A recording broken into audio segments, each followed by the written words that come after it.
Cuando recién comenzaba en mi trabajo como paramédica, atendí un caso extremadamente perturbador. A pesar de estar preparada para enfrentar situaciones difíciles, nada podría haberme preparado para lo que encontré ese día. Recibimos una llamada de emergencia, una de las muchas que atendemos durante nuestra guardia. Pero, esta vez, detrás del teléfono solo se escuchaba un llanto desgarrador y sonidos confusos del ambiente. Gracias al identificador de llamadas, pudimos rastrear la dirección de donde provenía la llamada de auxilio. Al llegar al lugar, nos encontramos con una escena que jamás olvidaré. La puerta estaba entreabierta y, al entrar, el olor nauseabundo nos golpeó de inmediato. Seguimos el rastro del hedor hasta una habitación donde encontramos a una mujer tendida sobre su cama. Era evidente que había muerto varios días antes. El olor era insoportable. Moscas llenaban la habitación y gusanos caminaban sobre su cuerpo inerte. Faltaban trozos de piel y tejido, lo que nos hizo suponer que algún animal los había ingerido. Pero eso no fue lo más aterrador.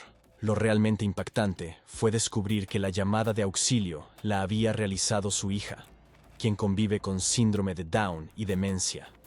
La pobre niña había estado viviendo en esa casa en esas condiciones, alimentándose de los restos de comida que encontraba en el refrigerador y de otras sustancias que hallaba por la casa. No puedo explicar con exactitud cómo logró llamarnos. Al examinar la situación y tras realizar unos análisis, llegamos a una conclusión escalofriante. Los restos faltantes del cuerpo de la mujer habían sido devorados por su propia hija. El miedo y el hambre la dejaron sin opción. Este caso me marcó profundamente y me hizo ver el lado más crudo de la realidad que enfrentamos como paramédicos.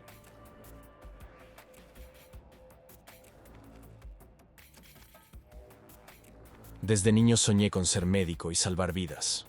Era un sueño que anhelaba con todas mis fuerzas. Pero en la realidad de mi vida y en mi ciudad, las universidades tenían cuotas estudiantiles altísimas, y en mi familia el dinero nunca fue abundante. A pesar de estos obstáculos, encontré una alternativa que me permitió acercarme a mi sueño: ser paramédico. Esta profesión me ha dado la satisfacción de ayudar a los demás y recibir el mismo reconocimiento por salvar vidas. Sin embargo, en este trabajo también he vivido situaciones muy perturbadoras. Hoy quiero compartir con ustedes la experiencia más inquietante que he tenido. Una que me hizo cuestionar si realmente quería seguir en esta profesión. Era una noche tranquila, aproximadamente a las 2 de la madrugada, cuando recibimos una llamada de emergencia. Acudimos de inmediato, como de costumbre. La llamada provenía de una de las casas situadas en el centro de la ciudad. La casa era enorme, con luces cálidas que aumentaban el aspecto tétrico de tan antigua edificación. Nos informaron que una persona había intentado quitarse la vida y que, aparentemente, lo había logrado. Desplegamos nuestro protocolo sin mediar muchas palabras con los residentes. Al entrar, solo vi a 2 personas. Un hombre, que lloraba desconsoladamente, y una mujer, que había llamado a emergencias y nos guiaba por la casa. La mujer nos llevó al baño donde habían ocurrido los hechos. Al abrir la puerta, me topé con la víctima. Había utilizado una soga para quitarse la vida. En un solo vistazo, pude ver que ya no tenía signos vitales. Pero lo que realmente me impactó fue cuando miré bien su rostro. Era el mismo hombre que había visto llorando al entrar a la casa unos momentos antes. Esto me dejó perplejo. Después de retirar el cuerpo, traté de hablar con la mujer. Ella me confirmó que en la casa solo vivían su esposo y ella, no había nadie más. Esa noche me dejó marcado. Desde entonces, he tenido pesadillas recurrentes. Algunas noches, todavía me despierto con esa inquietante imagen en mi mente. Ser paramédico no solo es salvar vidas, también es enfrentarse a situaciones que desafían nuestra comprensión y nuestras emociones.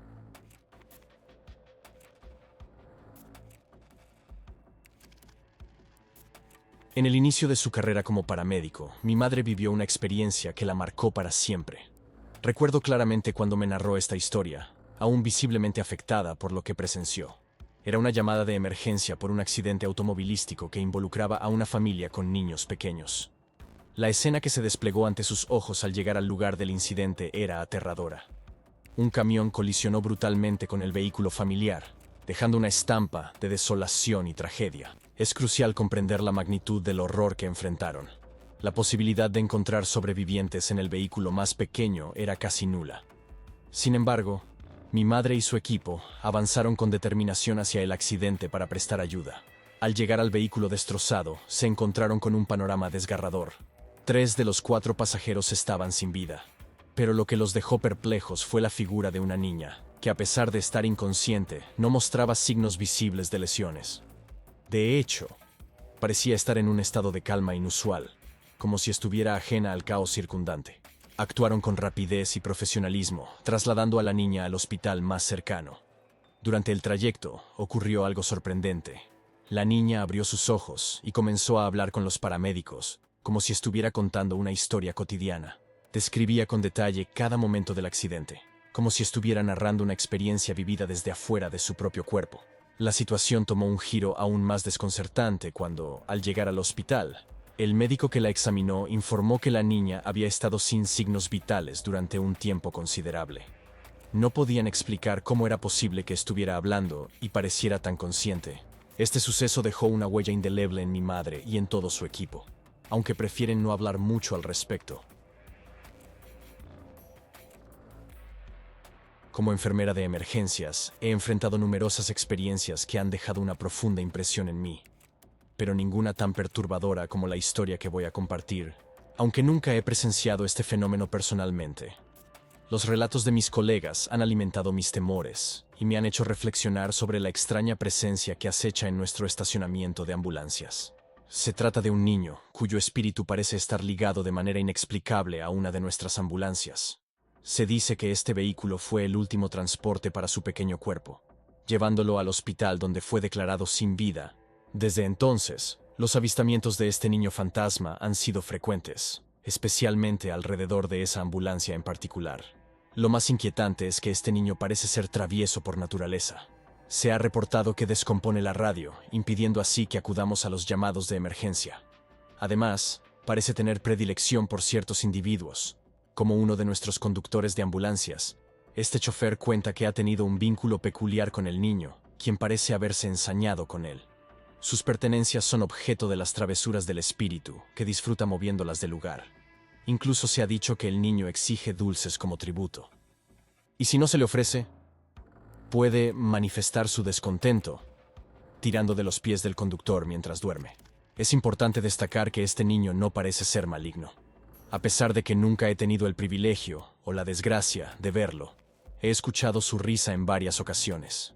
Incluso una vez, mientras descansaba, sentí una suave caricia en mis pies, como si alguien estuviera presente en la habitación.